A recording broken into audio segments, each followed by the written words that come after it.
वालेकुम स्टूडेंट्स, उम्मीद है आप सब खैरियत से होंगे। आज हमने अपने उर्दू बे में यूनिट नंबर 23 दिलचस्प कहानियाँ के उन्वान के तहत कहानी नंबर 4 एक सौदागर और उसका बददयानत दोस्त का मुताला करना है। इस कहानी के ज़रिए आपको सबक दिया गया है कि आप जैसा दूसरे के साथ करेंगे वैसा ही बदले में पाएंगे। यानी कि अगर आप किसी के साथ अच्छा करते हैं तो अल्लाह ताला आपको अच्छा सिला देता है, और अगर आप किसी के साथ बुरा करते हैं, किसी का बुरा चाहते हैं, तो अल्लाह ताला उसका भी ऐसे ही आपको सज़ा देता है। वही आपको जज़ा मिलेगी जो आपका अमल होगा। तो यहाँ पर जो है एक सौदागर था, उसने अपने दोस्त के पास, चूँकि वो सफ़र पर जा रहा था, तो कुछ जो है उसने सोना अपने दोस्त के पास बतौर अमानत रख दिया। जब सौदागर चला गया तो दोस्त के दिल में लालच पैदा हुआ, और उसने जब सौदागर की वापसी पर, सौदागर के तलब करने पर उसका सोना जो है वापस ना किया, बल्कि ये कह दिया कि उसका सोना चूहे खा गए। सौदागर बहुत हैरान और परेशान था कि भला सोना चूहे कैसे खा सकते हैं। सौदागर को बड़ा अफसोस हुआ, गुस्सा आया। उसने फिर सोचा कि मैं इसको इस बात की सज़ा ज़रूर दूंगा। कुछ दिनों बाद सौदागर ने अपने दोस्त की जो है बदयानती की सज़ा देने के लिए उसे अपने घर दावत पर बुलाया, और दौरान दावत जो है उसने चुपके से जो है उसके बच्चे को गायब कर लिया। जब वो लोग वापस जाने लगे तो दोस्त का बच्चा ना मिला। वो परेशान हुआ। उसने सौदागर से पूछा कि मेरा बच्चा गुम हो गया है, नज़र नहीं आ रहा। तो सौदागर ने उसको कहा कि तुम्हारे बच्चे को अभी चील उठा कर लेके जा रही थी। तो जो दोस्त है वो बहुत ज़्यादा हैरान हुआ कि भला चील जो है वो बच्चे को किस तरह उठा सकती है। तो उसने कहा चील जो है वो बच्चे को बिल्कुल उसी तरह उठा सकती है जिस तरह से सोना जो है वो चूहे खा सकते हैं। तो जो बदयाना दोस्त है वो बहुत शर्मिंदा हुआ, और फिर उसने जो है माफ़ी मांगते हुए सौदागर का सोना जो है उसे वापस कर दिया, और उसने भी उसके बच्चे को वापस कर दिया, उसके हवाले कर दिया। आइए अब कहानी का मुताला करते हैं।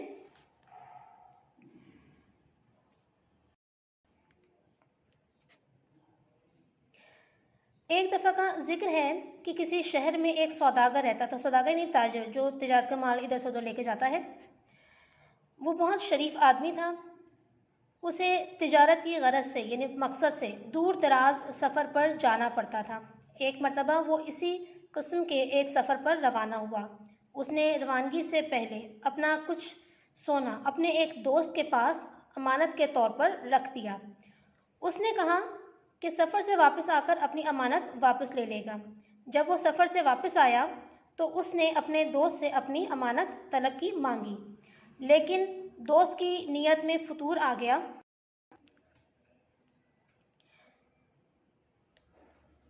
मतलब उसका जो दोस्त था उसकी नीयत ख़राब हो गई उसके सोने पर। असल में वो सोना हथियाना चाहता था, चुनाचे उसने झूठ मूठ कह दिया यानी गलत बयानी की कि तुम्हारा सोना तो चूहे खा गए हैं। ये बात सुनकर सौदागर बहुत हैरान हुआ कि भला चूहे सोना क्यों कर खा सकते हैं, कैसे खा सकते हैं। उसे अपने नुकसान का बहुत दुख हुआ, लेकिन खामोश रहा और उसने कोई बात ना की। वो खून के घूंट पीकर रह गया। खून के घूंट पीना ये मुहावरा है, उसका मतलब है कि वो सब्र ज़ब्त करके रह गया, कुछ ना कर सका। उसने सोचा कि इस बददियानत से किसी न किसी तरह निपटना पड़ेगा। कुछ दिनों बाद सौदागर ने अपने दोस्त को बीवी बच्चों समेत अपने यहाँ दावत पर बुलाया।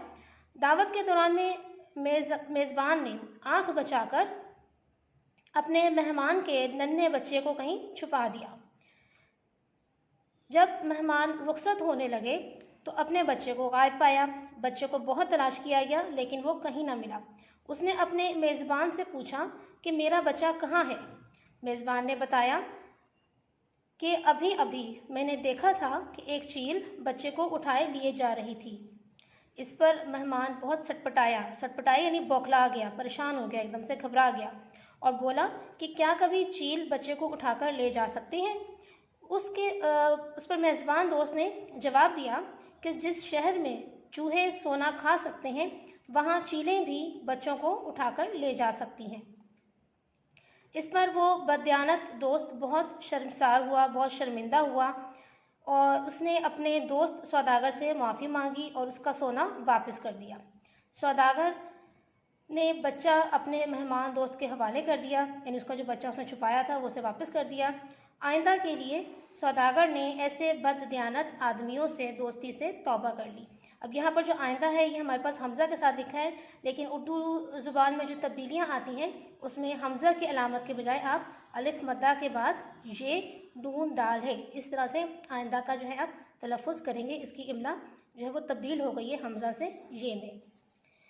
उसके बाद हमारे पास है अखलाकी सबक, जैसा करोगे वैसा भरोगे, जिसके बारे में आपको आगाज़ में तफसीलन समझाया गया कि जैसा आपका अमल होगा वैसी ही जज़ा आपको मिलेगी।